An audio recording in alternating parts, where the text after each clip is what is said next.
1 João, capítulo 1, versículo 8 ao 10. O tema dessa mensagem é os pecados de quem não tem pecado. Nós vamos refletir, esse é o tema de hoje. Os pecados de quem não tem pecado. 1 João, capítulo 1, versículo 8 ao 10, está na tela. Eu vou ler na versão contemporânea. Estou de volta com a minha biblinha, como eu falei. Olha, coisa boa, ó. Toda preparadinha aqui. A metralhadora já está bem ajustada, né? Vamos lá.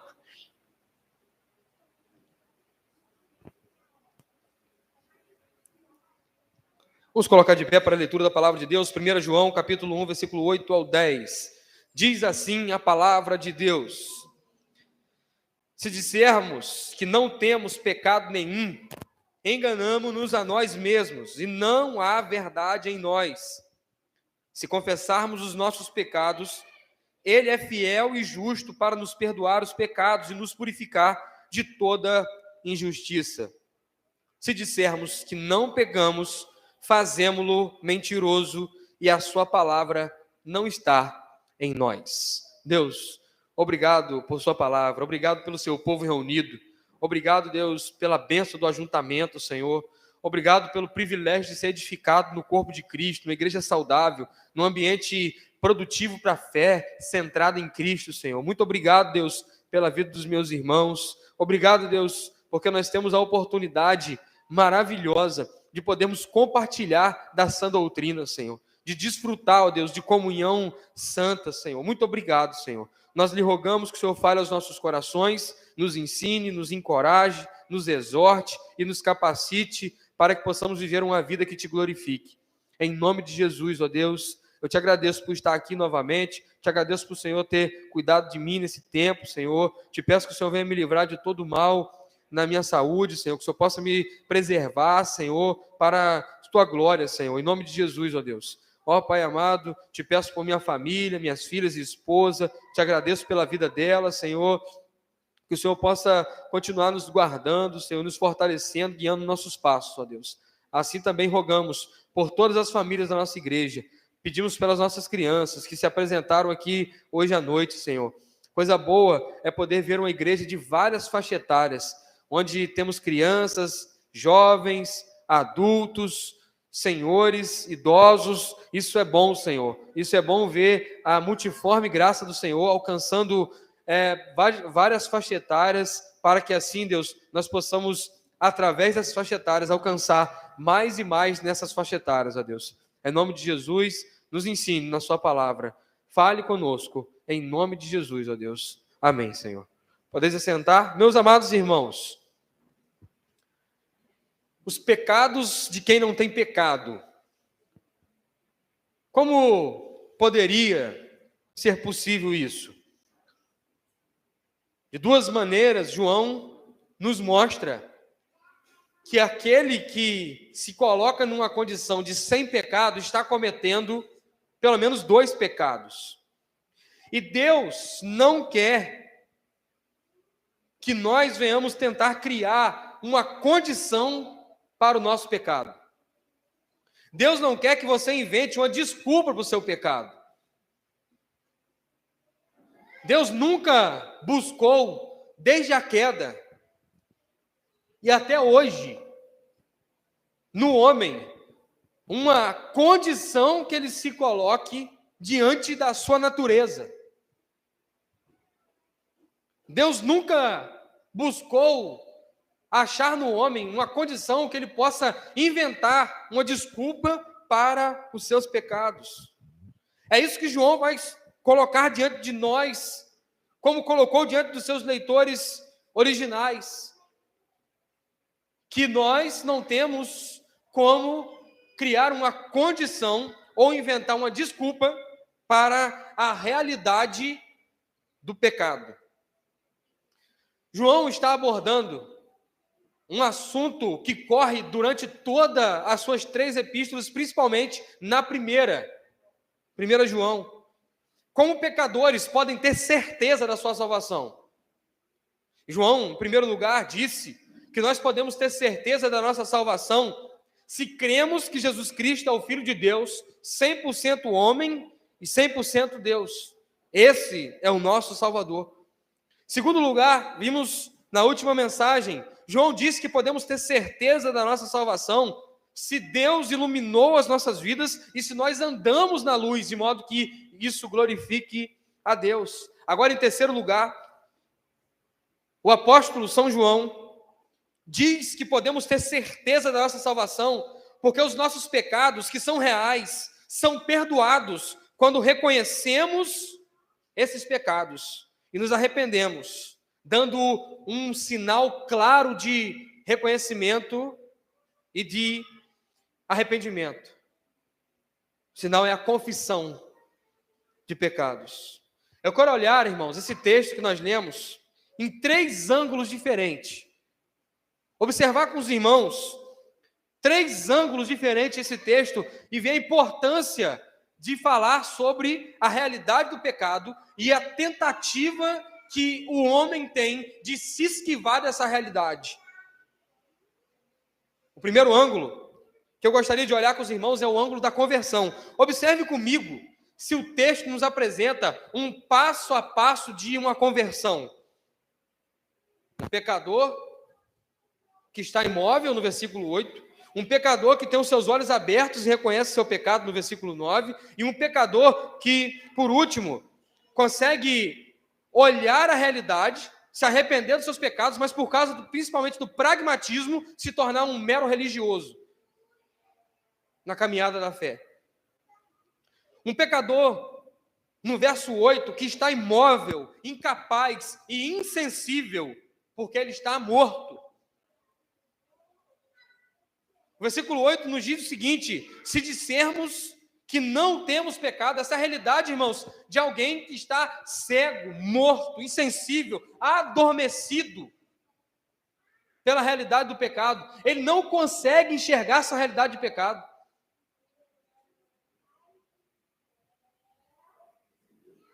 Ele vive aquela verdade do seu viver, afundado no seu pecado e não percebe essa realidade de pecado. Esse é o pior estágio de um pecador. Está anestesiado quanto ao seu pecado. Não incomoda. O que ele faz, não importa o que ele está fazendo. Efésios capítulo 2, versículo 1 ao 3, nos mostra esse pecador, como que ele é.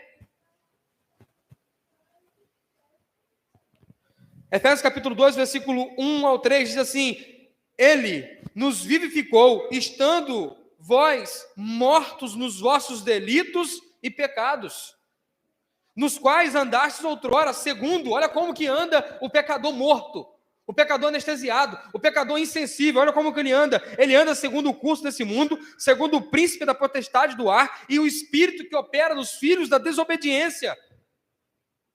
Entre ele, todos nós também andávamos nos desejos da carne, fazendo a vontade da carne e dos pensamentos. É o que eu quero, é o que eu penso.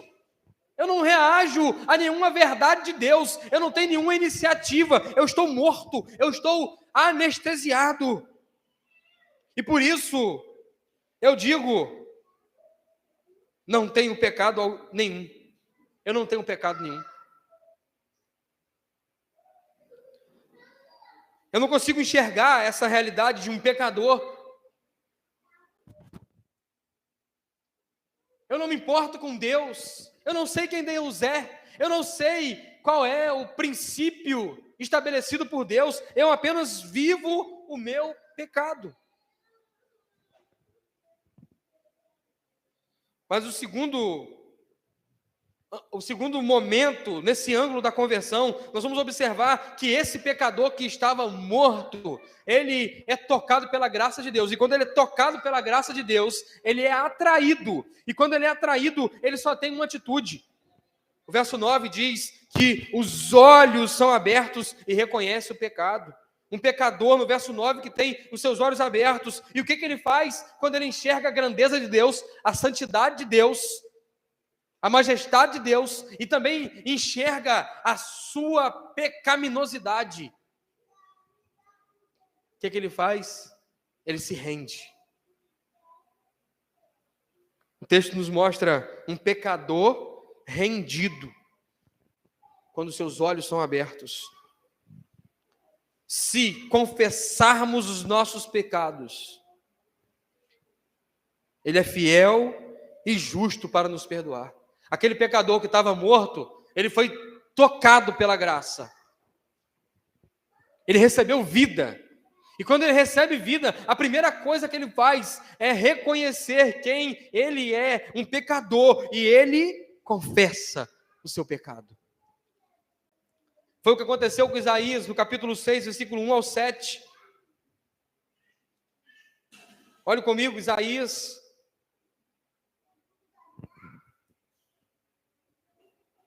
Capítulo 6, versículo 1 ao 7. O profeta Isaías está passando pela experiência da conversão.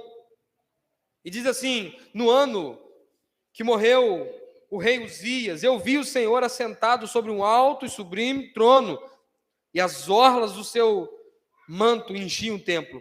Os serafins estavam acima dele, e cada um tinha 6 asas, com 2 cobriam os rostos, com 2 cobriam os pés, e com 2 voavam. E clamavam uns aos outros, dizendo: Santo, Santo, Santo é o Senhor dos exércitos, toda a terra está cheia da sua glória. Os umbrais das portas se moveram com a voz do que clamava, e a casa se encheu de fumaça. E então Isaías cai em si. Olha comigo o que diz o versículo 5. Então eu disse: ai de mim. Ele confessa: ai de mim, que vou perecendo, porque sou um homem de lábios impuros e habito no meio de um povo de impuros lábios, e os meus olhos viram um rei, o Senhor dos exércitos. Mas olha o que quando Isaías reconhece seu pecado, Isaías confessa o seu pecado, olha a atitude de Deus. Mas um dos serafins voou para mim, trazendo na mão uma brasa viva que tirara do altar com um atenaz. Com ela tocou a minha boca e disse: vê, isto tocou os teus lábios, a tua iniquidade foi tirada e purificado foi o teu pecado. A confissão de Isaías foi essa: ai de mim. A realidade que ele viu é a realidade de um pecador que está longe de Deus, em decadência. Um morto não consegue perceber isso. Um pecador anestesiado pelos seus pecados não consegue ver isso.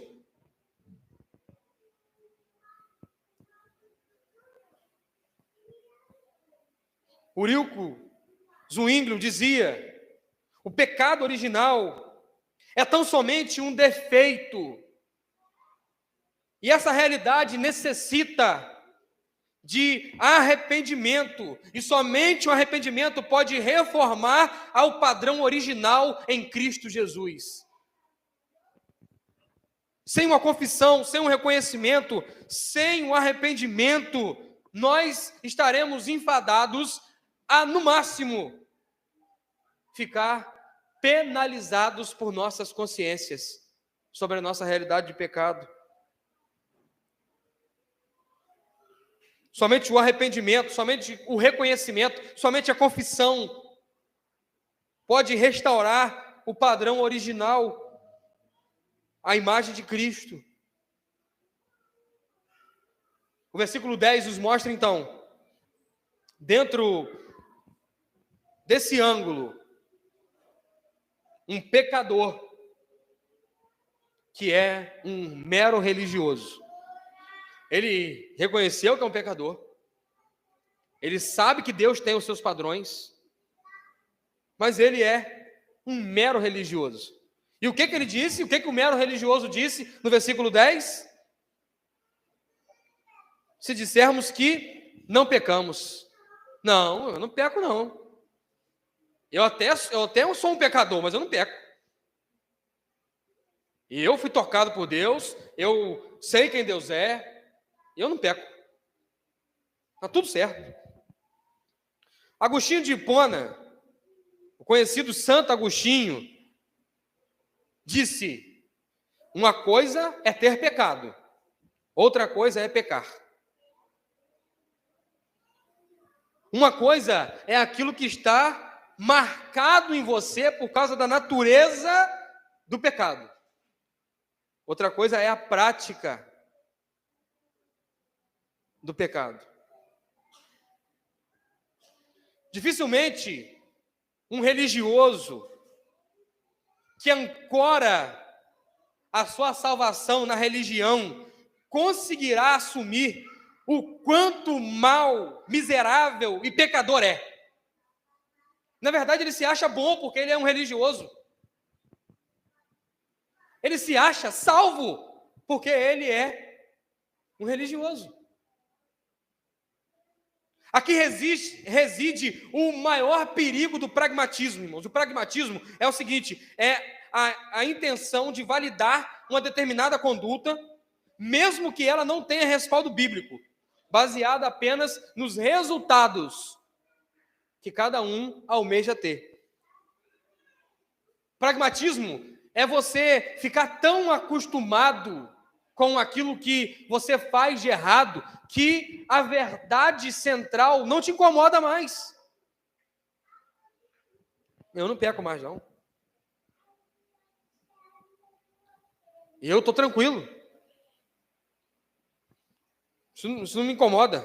Quer ver o exemplo, o melhor exemplo para ilustrar isso é o jovem rico.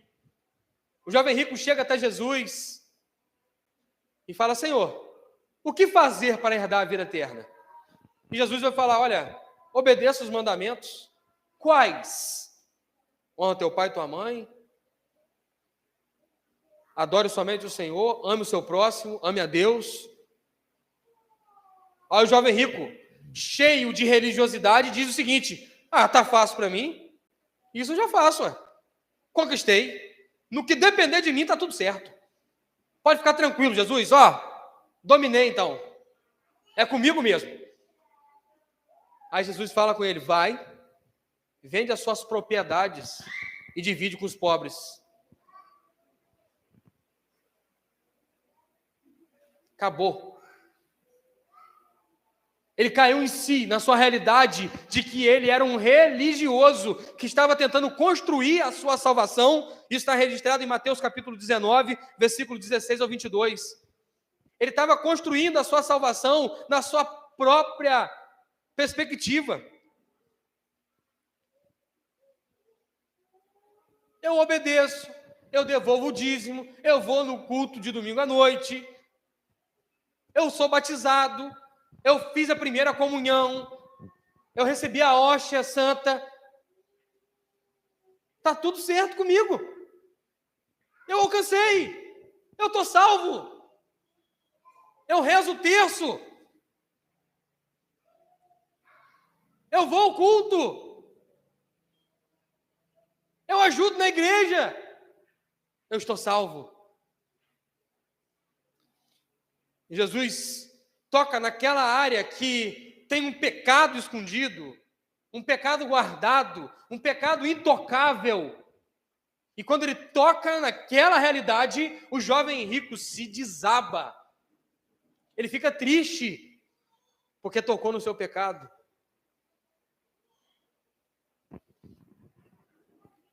Mas eu quero olhar em outro ângulo, com os irmãos nesse mesmo texto, agora um outro ângulo. Girar um pouco e olhar de outro ângulo. O ângulo da autoconfiança versus a confiança em Deus. O conflito. E há um conflito da autoconfiança e da confiança em Deus. Primeiro nós vamos ver no versículo de número 8, aquele que não confia em nada. Aquele que não há verdade, ele está desenfreado, ele faz o que bem entende. E ele diz com toda a convicção: não temos pecado nenhum. João nos apresenta a condição, se dissermos, para ilustrar um modo de vida daquela maneira. Se você diz viver dessa maneira, não há verdade, não há padrões, não há princípios, não há valores, não há leis, não há o Evangelho. Romanos, capítulo 1, Versículo 24 ao 32 nos apresenta esse quadro, aquele que não confia em nada, aquele que é guiado pelos seus próprios intentos, aquele que está anestesiado, aquele que não tem nenhum limite para o seu pecado, aquele que está desenfreado, fazendo o que bem quer e satisfeito de toda a realidade que ele está vivendo. Romanos capítulo 1, versículo 24 até o 32 diz assim: pelo que Deus os entregou às concupiscências de seus corações, à imundícia, para desonrarem os seus corpos entre si, mudaram a verdade de Deus em mentira, e honraram e serviram a criatura em lugar do Criador, que é bendito eternamente. Amém. Olha o que Deus fez. Versículo 26, pelo que Deus os abandonou às paixões infames. Eles estão perdidos, eles estão abandonados. Até as suas mulheres mudaram o uso natural, no contrário à natureza. Semelhantemente, também os homens, deixando o uso natural da mulher, inflamaram-se em sua sensualidade uns para com os outros, homem com homem, cometendo torpeza e recebendo em si mesmo a penalidade devida ao seu erro. E como eles não se importaram de ter conhecimento de Deus, ele os entregou a um sentimento pervertido para fazerem coisas inconvenientes. Deus os entregou, eles estão fazendo, e eles estão fazendo satisfeitos com o que estão fazendo, porque Deus os entregou. Versículo 29, estão cheios de toda iniquidade, prostituição, malícia, avareza, maldade, inveja, homicídio, contenda, engano, malignidade. São murmuradores, detratores, aborrecedores de Deus, injuriadores, soberbos, presunçosos, inventores de males, desobedientes aos pais e mães. São nécios, infiéis nos contratos, sem afeição natural, irreconciliáveis, sem misericórdia. Embora tenham o conhecimento da justiça de Deus, que são dignos de morte os que tais coisas praticam, não somente fazem, mas olha aqui, eles promovem, irmãos. Eles não somente fazem, mas também aprovam aquilo que se pratica. Eles não se incomodam com o que estão fazendo e ainda bate palma para aquilo que está sendo feito. Pessoas que estão completamente com as suas mentes cauterizadas pelo pecado. Eu poderia citar inúmeros exemplos, eu posso citar 2 exemplos, e eu não quero entrar nos autos dos processos finais e me colocar aqui como investigador, apenas relatar um acontecimento em Campos em que um próprio filho atropela a mãe. É isso que está no enredo da investigação. Não estou entrando nos autos. É isso que está no enredo da investigação. Aqui em São Fidélis, uma pessoa guardou dentro de uma casa 20 toneladas de lixo. Pessoas que estão com as suas mentes cauterizadas, o pecado dominou completamente, a mente está presa, eles estão doentes, eles estão entregues, eles estão mergulhados em algo que está nesse... Como você mora numa casa com 20 toneladas de lixo? Será que não tem nada de errado nisso, não? Ah, não, é doente. Da onde vem essa doença? Conversa com Carola depois, se você quiser saber. Mas se você conversar comigo, eu vou dizer, vem do pecado. Estão anestesiados. Anestesiados. Entregues.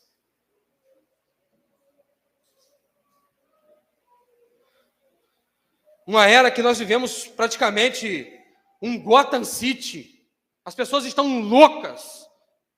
Estão perdidos, se baratarem, andando para lá e para cá, não sabem o que fazer, estão entregues, estão perdidas, e cada vez que tentam resolver os seus problemas, inventam outro problema. Como disse o poeta, serão presas dos monstros que são as suas próprias criações na música popular brasileira. Nós precisamos entender que o pecado é real, ele está amassando a humanidade, que está indo de mal a pior, quebrando a teoria escarnecista, espírita. que fala que a sociedade vai melhorar, o ser humano morre e volta melhor, só está piorando, irmão. E está tudo... A sociedade está vivendo dias terríveis.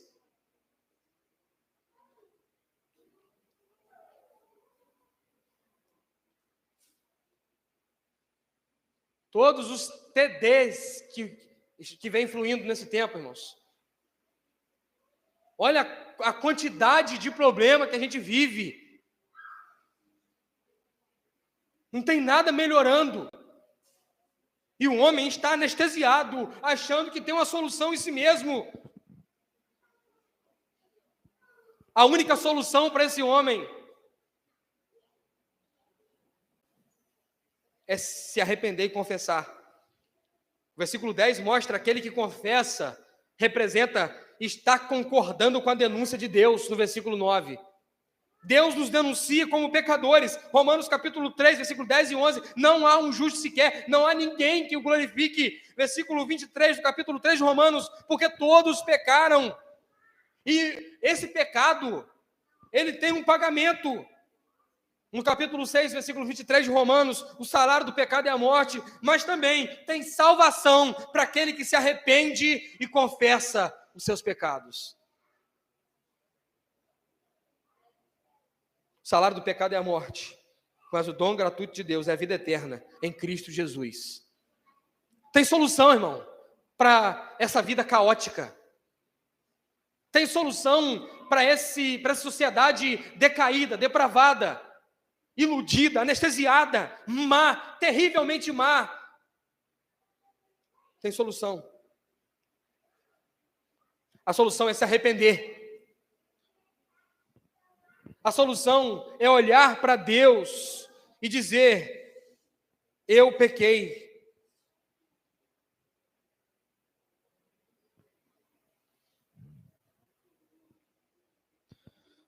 O réu confesso, na criminalística, o réu confesso merece a punição imediata. Ele não precisa de autos investigativos. Ele confessou. Tem o crime, tem a denúncia de quem foi que cometeu o crime e tem a confissão. O réu confesso merece a punição imediata. Quando um criminoso é acusado e nega a acusação, necessita-se de investigação, e essa investigação vai levar até a acusação final. Quando o criminoso é preso e confessa, ele só precisa de um juiz para determinar a pena nos crivos da lei. E aqui, eu quero dizer que diante dessa realidade, à luz do Evangelho, nós estamos encurralados. Encurralados por Deus. Ou você vai ser investigado e nada ficará oculto aos olhos do Senhor. Ou você se rende e confessa o seu pecado. Quando você confessa,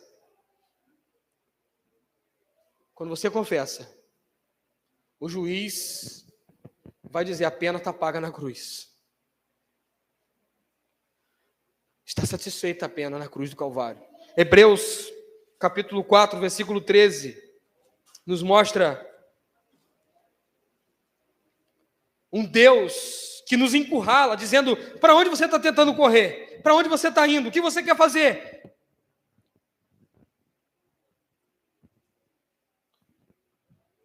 Diz assim a palavra de Deus: não há criatura alguma encoberta diante dele, todas as coisas estão nuas e patentes aos olhos daquele de quem havemos de prestar contas.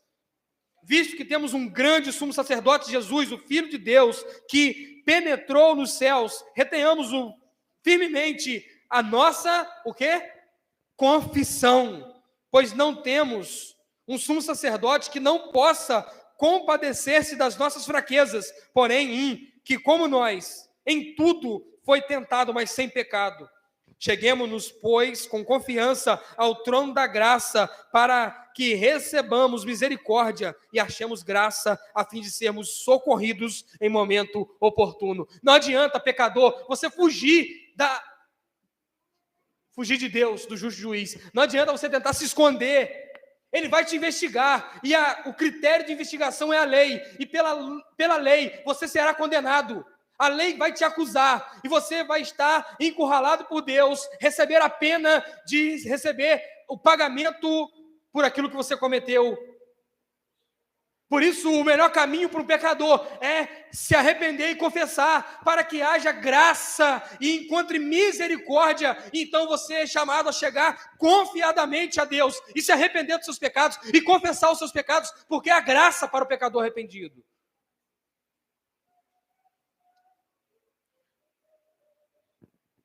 A única coisa que Deus vai dizer para um pecador arrependido é: está pago na cruz, a pena está satisfeita. Réu, confesso, a pena está satisfeita. No verso 10, nós vamos observar que aquele que confia em si mesmo,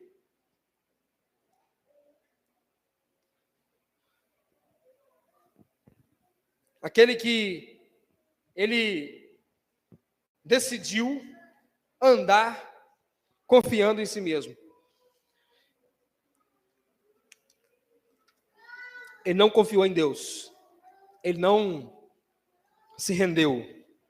Na tentativa de sustentar a sua salvação pelos seus próprios méritos, ele diz: não tenho pecado, eu não peco, eu estou bem. Ele monta os seus próprios padrões sobre o pecado, ele diz: eu não peco, eu estou tranquilo, estou de boa. Aqui que entra aquela situação, irmãos, do não tem nada a ver. Já ouviu isso? Meu irmão, não pode fazer isso não. A Bíblia fala que isso aí está errado. O Evangelho, Jesus ensinou que não deve fazer dessa maneira, cara. Não tem nada a ver não, isso aí é para outro tempo, cara. Não tem nada a ver não. Que isso, mente quadrada? Sai da caixinha, cara. Tá pensando, você tem que pensar fora da caixinha.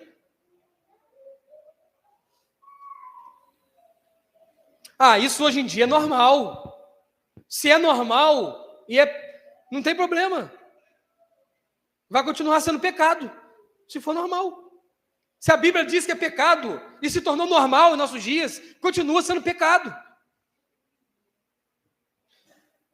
Aquele que diz assim: olha, isso até pode ser pecado para você, mas para mim não é não. Já ouviu isso? Irmão, a Bíblia não diz que é pecado para mim, que não é pecado para você, não. A Bíblia diz que é pecado, o que está errado, o que fere Deus, o que fere o caráter, a moral de Deus. Não, veja bem, para você, isso aí pode ser um problema para você, para mim não, eu estou tranquilo com isso. Eu posso fazer isso aí que eu não me incomodo, não. Isso é o mais terrível estado da salvação pelas obras, irmãos. É sutil.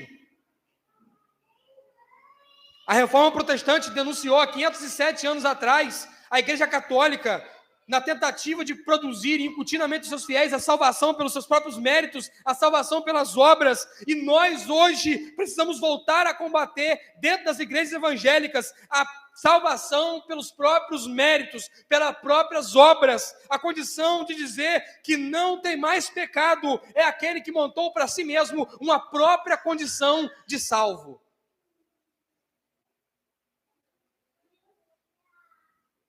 Salvação pelas obras, eu não peco, não. Por que você não pega? A Bíblia não fala que você é pecado? Não, mas não me incomoda.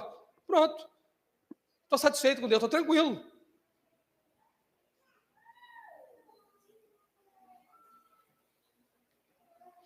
Efésios capítulo 2, versículo 8 e 9, nos arranca dessa condição miserável e nos qualifica em Cristo para a salvação, dizendo: não vem, é dom de Deus, pela graça sois salvos, não por obras, para que ninguém se glorie, mas pela graça.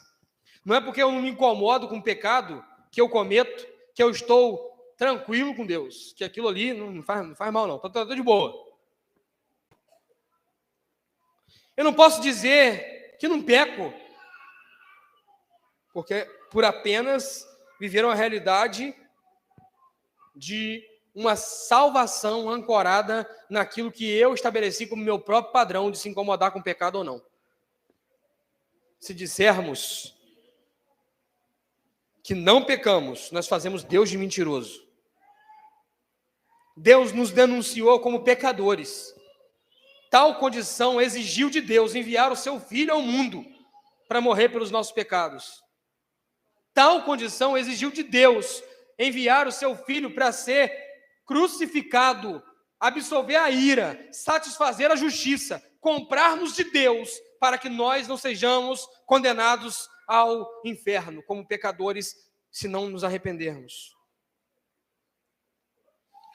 O terceiro ângulo é o ângulo do processo da salvação, que no primeiro lugar, no versículo 8, eu não consigo enxergar os meus pecados. No versículo de número 10, eu não consigo ver o meu pecado. Depois que eu tive contato com o Evangelho, eu era morto, versículo 8. Observe dessa maneira. Eu era morto, eu não reagia ao Evangelho. E eu dizia, eu não tenho pecado. Eu conheci o Evangelho, eu fiz uma visita na igreja, o pastor pregou dizendo sobre o meu pecado, sobre a realidade de que Cristo veio e morreu numa cruz para salvar pecadores. Aquilo me atinou a entender uma realidade de pecadores que existem. Eles serão condenados e Cristo salva pecadores. E eu agora no versículo 10, dentro dessa realidade, eu até peco, mas eu tento esconder com um discurso politicamente correto, dizendo, olha, eu estou tranquilo, estou de boa. Eu fujo de Deus diante dessa realidade de pecado. E no versículo 9, nós temos no processo da conversão, um pecador que foi tocado pela graça, enxergou o seu pecado, reconheceu o seu pecado, e no versículo 9 ele se rende e confessa o seu pecado. A conclusão, irmãos, que nós chegamos nesse texto, é que na tentativa de minimizar o pecado e amaciar as consequências, já existem desde a época de João. A forma de apresentar solução era dizer o quanto o homem era livre de acusação na matéria. Olha, você é má, a matéria é má, você está livre de acusação, porque a matéria é má. E fique tranquilo, porque o seu espírito é bom. Isso atingia a busca por pureza e produzia um modo autocapaz na gnosis de pessoas conseguirem ficar boas o suficiente nos seus espíritos para agradarem a Deus. João combate esse ensino de modo direto, veemente, trazendo a forma correta de reconhecer-se como um pecador. Sair do campo de uma realidade de apenas se achar capaz, bom em espírito e mau em matéria.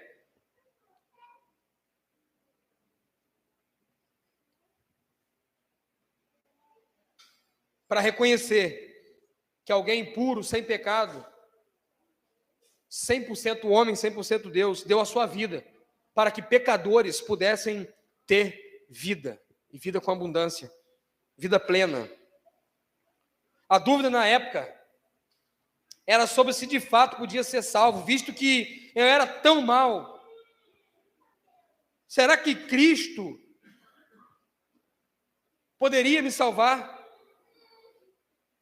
Será que eu precisava de Jesus?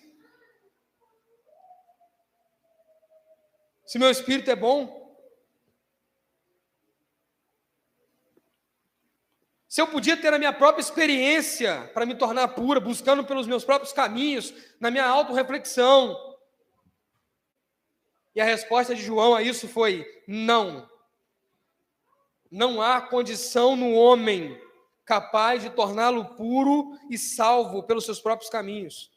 Se você achar que não tem pecado, você não tem a verdade. Se você disser que não peca, você faz Deus de mentiroso.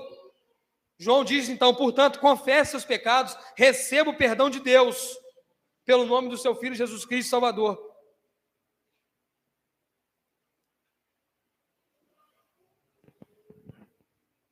e tenha perdão dos seus pecados e purificação de toda injustiça.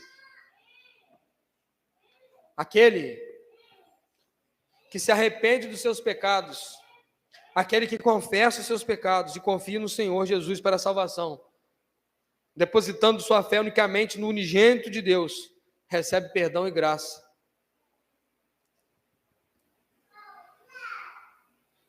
Aplicando diretamente, nós precisamos entender, irmãos, que nós somos todos pecadores. A Bíblia diz que não há um justo sequer, todos pecaram. Isso nos nivela a condição de necessitarmos de Cristo. Não existe ninguém melhor do que ninguém. Não existe ninguém com condições melhores de agradar a Deus.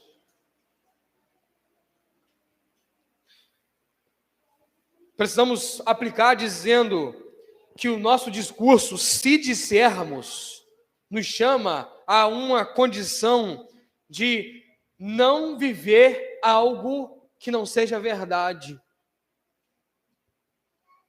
Você não pode dizer que você não tem pecado, você não pode dizer que você não peca. O que você precisa fazer é confessar os seus pecados. Essa é a condição de Deus para você. A sua condição é sempre fugir de Deus. E quando o homem se arrepende dos seus pecados, Deus muda a vida daquela pessoa, trazendo ela para a vontade dele. Deus muda o cenário, que era o cenário de condenação, para um cenário de salvação. Não foi isso que Deus fez com os ninivitas, irmãos? Deus mandou o profeta ir lá, e o profeta não foi lá dizer que eles eram bons, que eles eram melhor aí, dá uma ajeitadinha aqui, dá outra ajeitadinha. O profeta foi lá e com uma mensagem direta, uma mensagem de 3 palavras. Ainda 3 dias e Nínive será subvertida.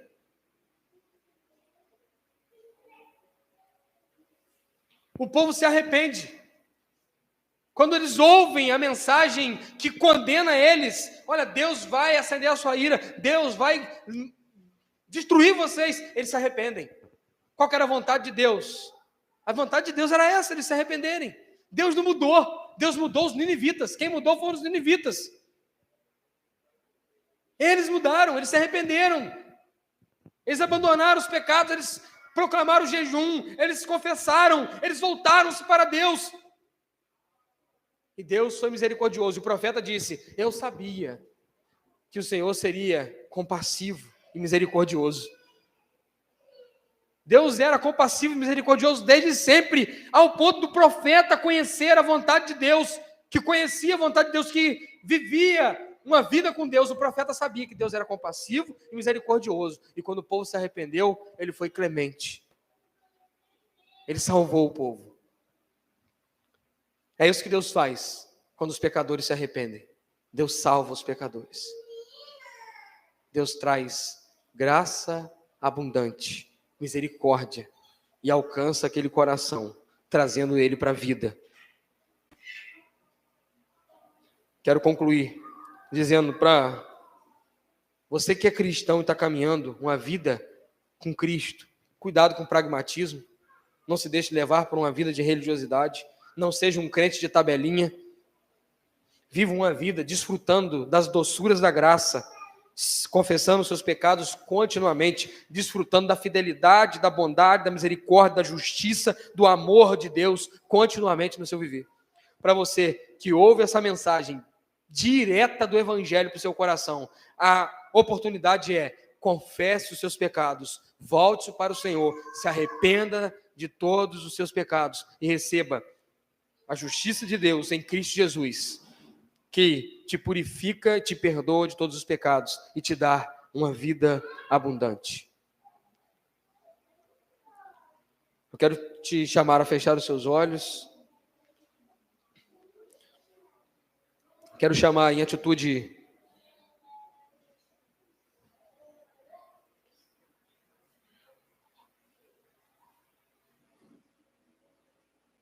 de quebrantamento, você poder pensar nesse momento sobre a sua realidade, a realidade de pecador, de necessitado, que precisa da graça, do perdão, do amor do Senhor.